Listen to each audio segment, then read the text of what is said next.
እነዚህን አራት ነጥቦች ሳታረጋግጡ 50% አሁን ከፍላችሁ ቀሪውን 50% ያለምንም ወለድ በአንድ ዓመትና በሁለት ዓመት ትከፍላላችሁ የሚባሉ አፓርትመንቶችን እንዳትገዙ። የመጀመሪያው ማረጋገጥ ያለባችሁ ነገር ድርጅቱ የሪል ስቴት ፍቃድ፣ የግንባታ ፍቃድና ካርታ እንዳለው፣ እነዚህ ሶስቱም ነገሮች በአንድ ድርጅት ስም እንደሆኑ ማረጋገጥ አለባችሁ። ሁለተኛው ማረጋገጥ ያለባችሁ ነገር ተናጠል ዲጂታል ካርታ እንዳለው ማረጋገጥ አለባችሁ።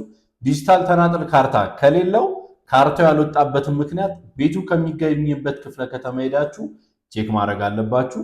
ሶስተኛው በድርጅቱ አከፋፈልና ውል የምትስማሙ ከሆነ ምንም አይነት ብር ከማስገባታችሁ በፊት ውሉን ማንበብ መረዳት፣ ውሉን ስትፈራረሙ ደግሞ ቅድም ያልኳችሁን ህጋዊ ፍቃዶች በኮፒ መያዛችሁን ማረጋገጥ አለባችሁ።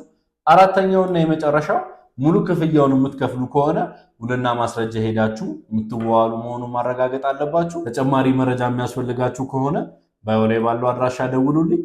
አመሰግናለሁ።